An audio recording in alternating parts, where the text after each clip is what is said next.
Good afternoon. Today we are on chapter 4 of Daisy Dawson and it's called Sky Flowers. As soon as school was over, Daisy burst through the front doors and ran at top speed up the lane. Leaning on the gate, she rested her chin on top and called, "Boom, where are you?" When there was no reply, she cupped her hands around her mouth and shouted, "Boom, please, it's me, Daisy." "You're wasting your breath," said a husky voice beside her. Daisy looked round to see a sleek grey cat staring up at her with cool green eyes. "Boom's gone, didn't you know?" "But he can't have," said Daisy, who was already getting used to having conversations with animals. "I only spoke to him yesterday." "Well, yesterday was yesterday," replied the cat, "and today is today." It licked one of its paws, then looked up at Daisy again. "The name's Trixie, by the way. Trixie McDixie, if you want the whole of it. Though there's not many that do." She rubbed against the fence and padded closer. "I warned him only the other day, but that dog always thinks he knows best. Well, not this time he doesn't." "Trixie," said Daisy, "what are you talking about?" "Okay, listen up. Every morning at about 11:30, Boom goes into town to see the butcher's boy. He shows up, does his whiny dog thing, and then the boy lobs a couple of scraggy bones at him. Can't see the attraction myself, but Boom says it's kind of a tradition, and he never misses it. Until now, that is." "Why?" asked Daisy. "What happened?" "There's a new dog warden in town. Word on the street is that any dog without a tag is getting pulled in and thrown in the slammer. Boom just laughed when I told him about it, but he won't be laughing now. If no one claims him by the end of the week, they'll send him where they send all the unwanted dogs." "Where's that?" whispered Daisy. "How should I know?" said Trixie. "All I know is, once a dog gets sent there, he never comes back." "But that's terrible," said Daisy. "We've got to do something." Purred Trixie. "Well, let's see. Do you know where he's being kept?" "No." "Could you get him out of there if you did?" "Probably not. So, are you going to waste my time discussing it with me?" "Let's hope not."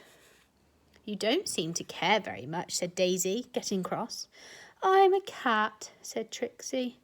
"Cats don't do drama." "So that's it then?" asked Daisy. "You're just going to sit there and do nothing?" "No," said Trixie. "I'm going to say that if the daft dog had listened to me in the first place, he would never have got himself into this mess. Now, if you'll excuse me," she added, strolling slowly towards the bushes, "I have a dinner date with a rabbit."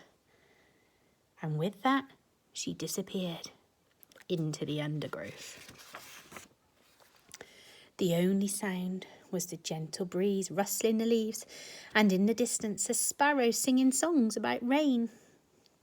Daisy stared after Trixie, shocked that she could be quite so unfeeling. Then she put her head against the gate and started to cry, the tears dripping down onto the cool green grass below.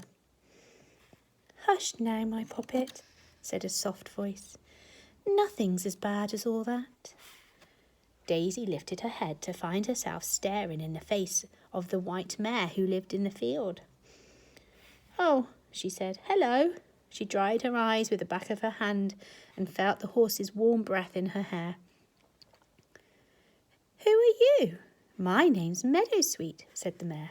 "And you must be Daisy Dawson." "Yes," said Daisy, still sniffling. "How did you know?" "A yellow butterfly told me," replied Meadowsweet. "She also told me that you helped her when she was in trouble." So now you should tell me why you're so sad, and maybe I can help you.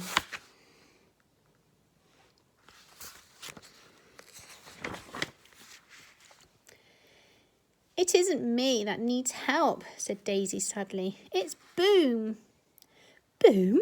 Replied Meadowsweet, sounding surprised. Why, what's he been up to? Do you know him? Asked Daisy.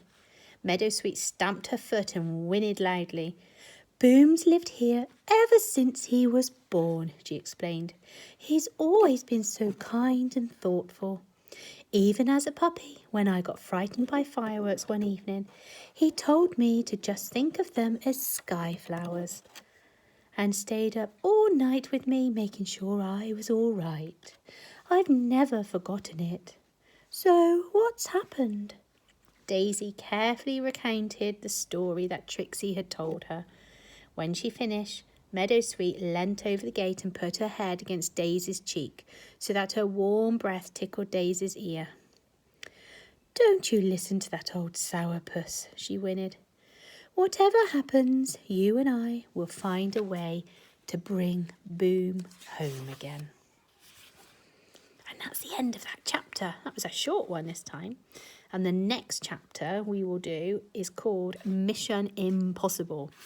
Don't forget, the week starting Monday the 4th of May, your English work is based around the chapter I've just read you.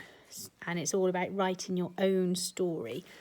So have a think about some ideas that you could use about someone who talks to animals. Might be you. You might write it about Daisy Dawson. And I will be back soon with the next chapter. Bye for now.